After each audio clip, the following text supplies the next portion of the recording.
I'm Scout Perryman. I'm the Section C-5A Chief, and I'm here with George Oldroyd, one of the most decorated lifesaver scouts in all of history. And we're going to do an interview with you today. So, George, tell me about your scouting experiences. Tell me about yourself, George.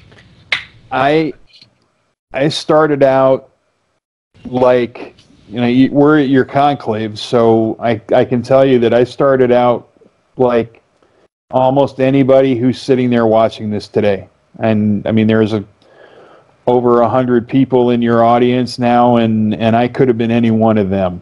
I was a scout, and I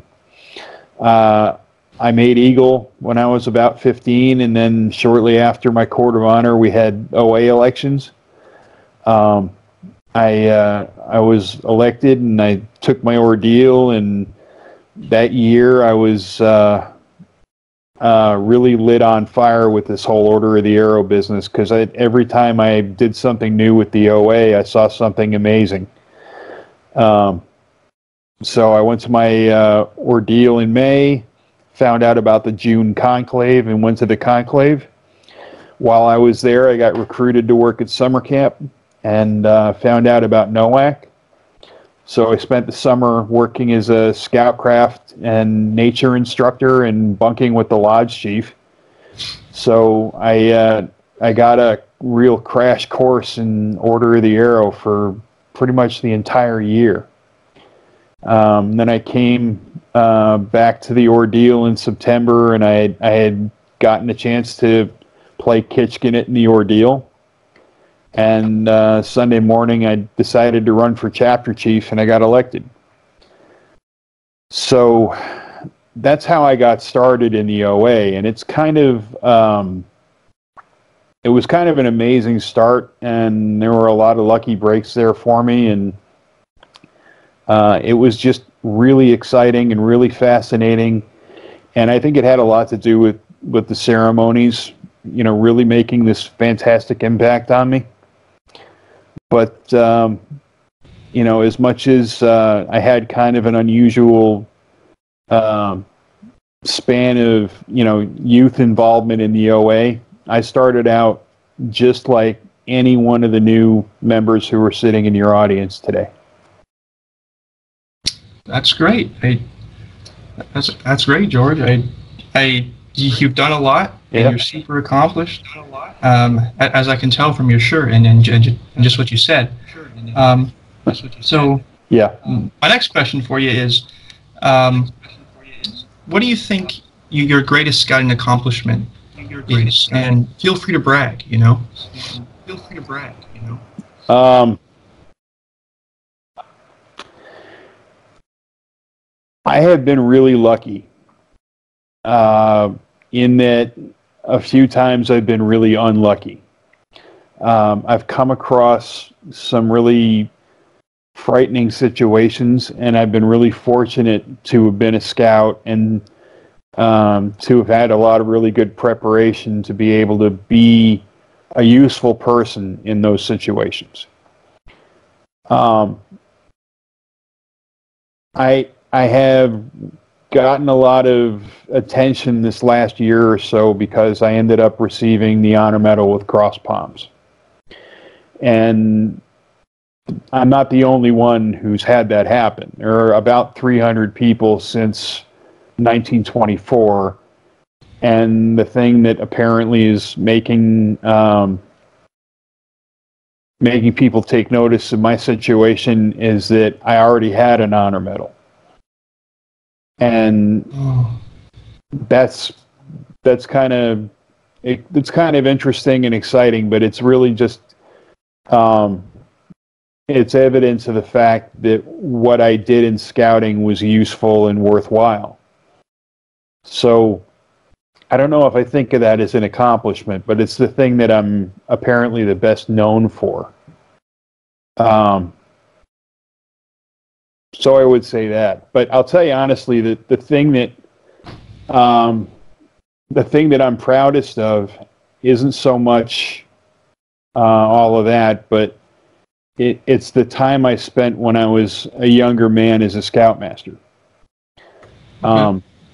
I got to be a Scoutmaster the day I turned 21.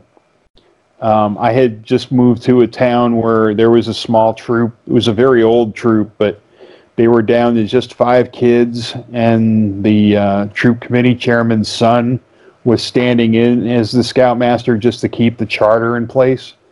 But they weren't really running much of a program, and the committee chairman was really worried that the troop was going to fold. And I called her up when I moved to town because we had met during Wood Badge, and she was the go-to person in Monroe for scouting stuff. So I asked her if, you know, who needs some volunteer help, and she's like, would you like to be Scoutmaster at Troop 63? And I said, yes, I would. That would be fine. When do I start?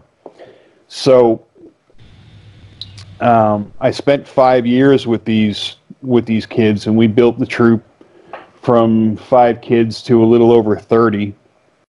And I had some really amazing times with that troop. And it didn't stop when I left the job. Some of these guys have kept me in their lives for almost 30 years now. And it's been probably one of the best things in my life is to have been a part of these guys' lives. And it all kind of comes full circle when you consider that the guy who nominated me for the 2 honor medals is, I'm not going to use his name because I don't know if he wants me to do that, but he was the first guy to make Eagle Scout with me when I was Scoutmaster. He and I met on camp staff when I was program director at Sequoias, and it was really something that he nominated me.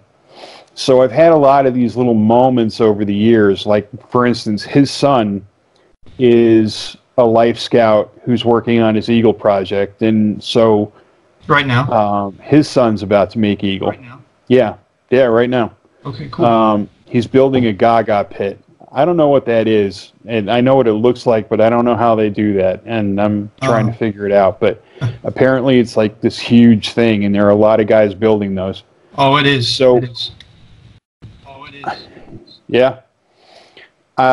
I'm really proud of his son, and he was telling his son a story about me, and I had gotten struck by lightning when I was 19. Really? And yeah, for some reason that came up, and yeah, it was it hurt kind of a lot too. I mean, I don't know if anybody's ever licked a 9-volt battery, but if you can imagine a 9-volt battery the size of a Buick Electra, big long boat of a car, that's about how it felt. It was not a pleasant experience. But my friend was telling his son that that I had been struck by lightning, and his son said, "Our Scoutmaster?" And I was like, "Oh man, that's nice," because you know they live in Rhode Island, I live here, and yet this boy still thinks of me as his Scoutmaster, because apparently, you know, that I've been a part of his scouting experience even from a distance. So it's those relationships that have meant the most to me. One of my scouts came up to me at the beginning of a troop meeting. He looked really pensive and worried, and he said, "You know, I need to talk to you." And I said, "Okay, well, you know, tell me what's wrong." And he said, "I'm going through my confirmation classes." You know, he was in the Catholic Church, and he said, "You know, I need to pick a saint and take the name of a saint during confirmation." And I said, "Okay." And he said, "You know, would it be okay with you if I took George as my confirmation name?" And I was, that shocked me. Yeah. And what was funny was his dad was probably my roughest critic on the troop committee, so I was pretty sure that he wasn't going to love that. But you know, as it happens, George is also the patron saint of scouting. So we talked it through and decided if his dad had a problem with it, he would tell him, you know, George is the patron saint of scouting, and this is what I want to do. And it worked out great. But when somebody walks up to you and says, I think I really want your name to be my name, and it kind of you kind of have to reboot your brain after that, because you just get staggered by the meaning of it. It was important. So, and it was one of the times that helped me see how important the work I was doing was and what it meant to these guys. So if I have to talk about achieving something, that's what I would say. It's not so much awards and square knots and all of that stuff, but and those are good too, and I'm proud of a lot of that. But I'm really proud of what these guys have gone out and done in the world.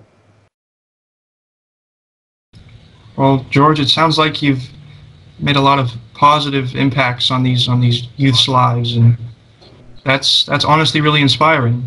So I hope so. Yeah. I mean, they've really kept me going too, though. I mean, they're accomplishing meaningful things, and I was more like a big brother figure for them than a father figure, because I was just 21. So I think by the time I left the troop when I was 26, I was at most 15 years older than the new kids. So they really didn't look at me as the same way that most boys look at their Scoutmasters. So it was different, but I think the experience was great for me, and it was a lot of fun for them, and they carried it with them. And I mean, so far, it's been 23 years since I left the troop, and these guys are still checking in with me every now and then. They tell me what's going on with their lives. They're doing amazing things, and I think that 5-year span was probably one of the most important things I've ever done with my life, and I'm really proud of that. Well, I'm proud of you. That's awesome. I think that's pretty great. I mean, but listen here, this is really important. Like I said, I started out in the audience just like any one of those Arrowmen that is watching this message today. So, as much as people like to, give me all of this credit for achieving this really unusual thing or any of that, all of these things that have happened to me have had an element of just dumb luck to them. So I don't want to give anybody there the impression that this happened to me because I was preordained to be some special person. It's just not true. I have the gifts that I have. Everybody has the gifts that they have. But if you really want to do things, you can do them. If you're really interested in running a Boy Scout troop, you can look for that opportunity and do it. If you're prepared for something that might happen, you may end up in the same situation that I'm in. Really, it has more to do with a willingness to respond to the world around you than it does having been special in the first place. You see what I mean? Yeah, I do. But it couldn't have been just luck. I mean, you have a lot of experience in other fields, so it couldn't have just been luck, Yeah. Well, this is true too. Okay, the harder you work, the better your luck is going to get. I mean, that's a reality of the way luck works. I'm a big fan of the Scout motto. It's just sort of evolved that way, and being prepared is something that was on my mind a lot even before I became a scout, because my dad was our town fire marshal. My dad was a professional fire officer for over 40 years, and even after he retired, when he moved to South Carolina, he became the fire commissioner of his new fire district. And he's a very serious man, and he studied constantly, even if it didn't matter, for his next rank advancement exam or anything like that. He was constantly in the books trying to learn new things. So you're going to discover as you go through your life that the more you learn, whether it's something you're going to use right now or something you might never use again, the better your opportunities are going to be, because you'll be in a good position to respond to them when they come up. I was a fire rescue explorer when I was a teenager, and I was a very young EMT, and because of that, when I see things happening like this roadside fire that I fought that ended up, with me getting the cross palms, most people wouldn't have been in a position to do anything with that because they didn't have any of the things that I learned as an explorer or having been a fire officer's son. So that preparation enabled me to be a worthwhile actor in that situation. So that's the value of preparation. And it's not just, that you might end up needing it for your career path. I mean, you can learn anything and you'll never know when you might end up using it. I mean, who knows how many of us are going to end up learning the skills that you have to get for basketry merit badge, but you never know when you might have to tie a Turk's head. I ended up having to tie one in my kitchen just this week because we got a new refrigerator and the handle is banging on the counter and we don't want the new counter to chip. So I tied a Turk's head around the handle of the refrigerator, and now it cushions the blow of the handle on the counter. And that's a skill that, that I picked up in summer camp when I was 12 years old. That's a long time ago. I don't know if you can tell, but I'm kind of old now. You look great, George. I'm pushing 50, and oh, thank you. I feel pretty. But I mean, it's been a long time since I first learned how to tie a terminal Turk's head, and here I am sitting in my kitchen using it, for a useful purpose in our life. You never know what kind of usefulness learning is going to have for you later. Okay. Okay. Why did you continue on with the OA after all these years? I mean, you put a lot of time into the program, so why did you continue to do it? Yeah. I just liked it, honestly. Me too. I just, I spent, I didn't take my ordeal until I was 16. So I only had 4 years as a youth member to do the kind of things that you can do as a youth member. So I really had to I kind of ramped up quickly and got really involved very quickly. And, again, I was really lucky. I got invited to do some important things. I was on national leadership seminar staffs, and I was got myself elected section chief, and I got to run a section conclave just like you're doing now. And it's hard to do all of that and not feel like you've really invested yourself in the order. But you don't have to do that kind of thing in order to feel that way. Whatever it is about the order that talks to you, that really tells you something important, stay with that. I really enjoyed the ceremony, and I had this.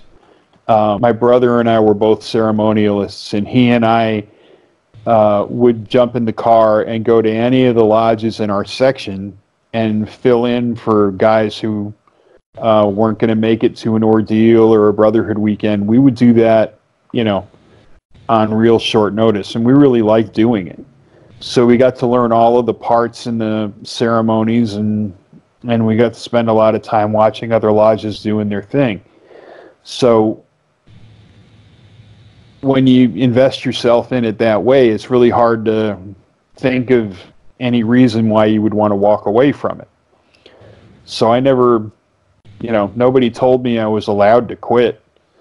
So I guess I just never thought I could. And I don't mind that, because it's, it's really been there at some really strange moments in my life. And I'll tell you one that I think is probably the best example. When I was injured fighting this fire a few summers ago,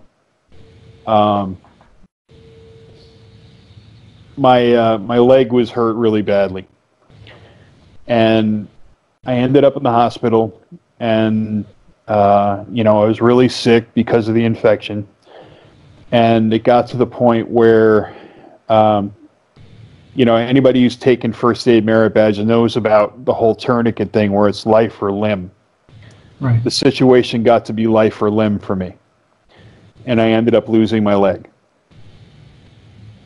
A friend of mine came to see me in the hospital, and he asked me, you're a guy with some health problems, and I'm just curious to know why you did this. Why would you stand there and fight a fire like this when you knew it was going to hurt you? You knew you were going to end up in a situation like this. I mean, I wasn't clear that I was going to lose my leg as a result of this, but I had the idea that I was probably going to be in a little bit of trouble because I was breathing a lot of smoke, and it was ugly.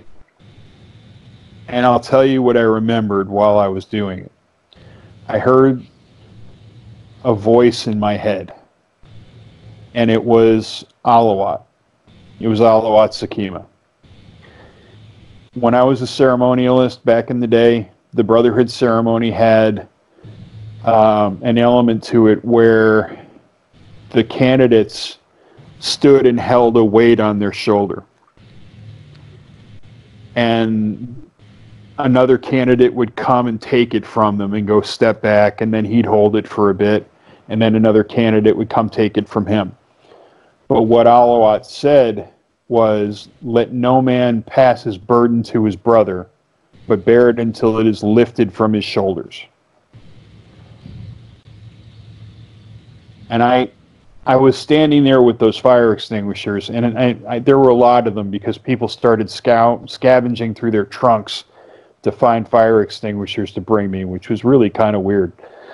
But, while I was standing there churning through all these fire extinguishers, it occurred to me that I should bail, that this fire was burning pretty hot, and that, there was a pallet of propane bottles and a can of kerosene sitting on the passenger seat of the truck. And the idea wasn't that I was going to be able to put the fire out, because that wasn't going to happen, because I just didn't have the extinguisher power to do that. But I was hoping that I could slow the fire down and keep it from getting into the cab and going after all that gas and causing some kind of an explosion. And the smart play would have been to run and tell everybody else to just get back.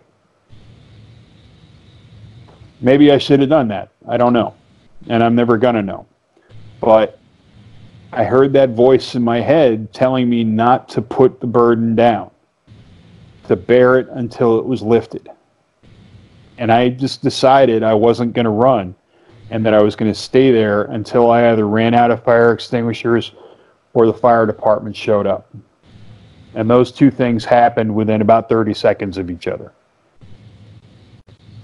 So I think it's a good thing that I was an Arrowman, because apparently that mattered that day.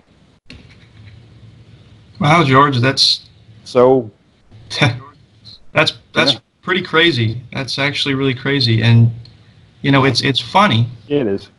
It's funny because I heard from somewhere that you had a superpower, and from what you just told me, you know, it really sounds like that. It's almost like you're superhuman. So, what would you have to say about those One of runes the of the one of the superpower? one of the ladies who brought me a fire extinguisher smacked me on the back and said, "You go at it, Superman." But um, you know, the superpower thing is kind of a joke with the guys in my troop. Okay. Um, my brother, I used to drive this crazy old Cadillac. I had this 1960s Cadillac, and my brother convinced some of the younger kids in the troop that I was Batman. And you know, he said, "Look at the car. Isn't that look at the car? Doesn't that look like a Batman car?" And they were like, "Wow." And then he told them, you know, the weirdest thing he could think of, which was, "Have you ever seen George and Batman in the same place?" And so some of these kids still laugh about the idea that I was secretly Batman. But the reality is Batman doesn't have any superpowers either. He's just a guy. So I don't really have any superpowers because this thing that they joke about is something anybody can learn. I get up. That's my superpower. I get up. I get knocked down. I get back up. This time it's taking me a while. You know, I lost my leg 3 years ago, and because of some complications, it's taking me a fairly long time to get to where I can walk. But I'm going to walk. And, you know, part of what I'm doing to force myself is that I won't let them give me this medal until I get up and walk on stage for it. But there are other reasons that are a lot more important.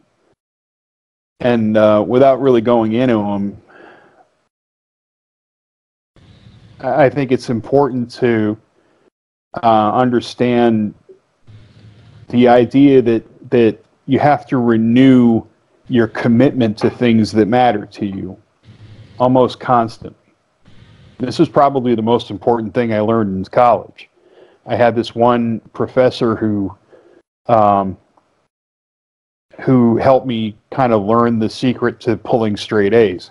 You can't just decide at the beginning of the semester that you're going to pull straight A's and then expect that it's going to happen organically. You have to constantly recommit yourself to having a great semester or doing really well or making this particular goal.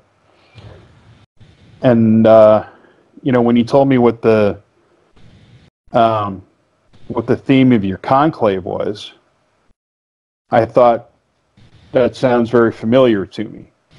Yeah. You know, when you're talking about matters of spirit like that, I've been in the Order of the Arrow since I was 16 years old. It's over 30 years now.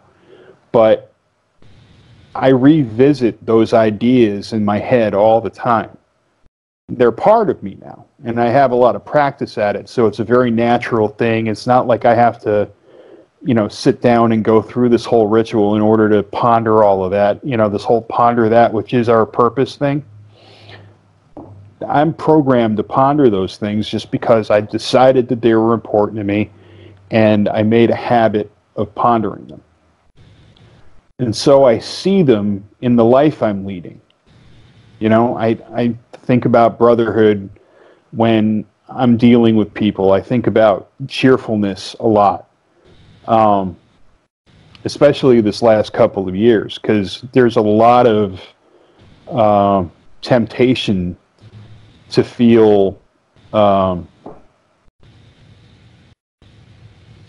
you know, to feel sorry for myself because this terrible thing happened. You know, I mean, and I'm not in great physical shape. You know, I'm not the first candidate you would think of to be running into danger. But that particular day, I just happened to be the only one available. So the burden fell on me, and I was going to, oh, it was lifted from my shoulders. And that's the service thing. You know, I mean, I don't really think about doing service, but I think about being useful to other people. And I have to renew that all the time. I want to get back into the field and be a Scoutmaster again because I miss it, because it makes me happy to do that kind of work, but it also makes me happy to know that these guys that I work with have been able to benefit from it. So I have to keep refreshing my spirit as often as I have to in order to be able to do that again. And it's everything is really interconnected that way. Every one of us has something to contribute, and every one of us has something that we need. And by keeping our spirit up and staying cheerful in that spirit and thinking about the needs of others, I kind of hope that works out well for people. And I really think there might be somebody right there in your dining hall today who needs to hear that, who needs to know that that's possible for them. And if it happens, I'd love to hear about it. Well, does that make sense? Yeah. Yeah. Yeah. Yeah. Sorry, that was just that was pretty powerful, and I don't really know how to respond to that, but that was really good. It gets to be second nature. It really does. And it's not as hard as trying to turn it into a superpower. It's fun to joke about it that way, but it's not. It's something that you learn. It's something that you practice, and it's something that becomes second nature with practice. I know it seems like these Order of the Arrow values and scouting values are a complex system that you really have to sit and philosophize over. You really don't. You can think about them, and the more you think about them now, the more they'll just become a natural part of who you are. When I had boys who were becoming life scouts, when I was Scoutmaster, you have to have a Scoutmaster conference. I always used to ask these guys what scouting was for them. And this goes for the OA too, okay? You can think of scouting as a program that you enjoyed participating in, and that's fine. But if you're lucky, you'll think of scouting as a movement that you subscribe to. You'll think of scouting not as something that you do, but as something that you are. Something that you're becoming. And when you start to look for that opportunity to become something like that, and it becomes a part of you, then it won't be hard when that moment comes, when you see the truck on fire and you run toward it like a 300-pound moron with a bunch of fire extinguishers. It'll feel like it's what's supposed to be happening, and you won't feel afraid because you'll feel like you're prepared. There'll be a lot of different situations in your lives where you're going to be really glad that you spent this time in camp. And I'd love to hear about some of those too. Well, thank you, George. I really appreciate you coming to talk to me today about your life and your scouting experiences, and as well as your wisdom. So, again, just thank you, and you're welcome. I'm sorry I couldn't be there with you this year. No, that's okay. Next year we'll get you. Next year we'll get you when you're up and running again. Okay. All right. Thank you, George. See you later. You're very welcome. All right. Take care. You too. Bye.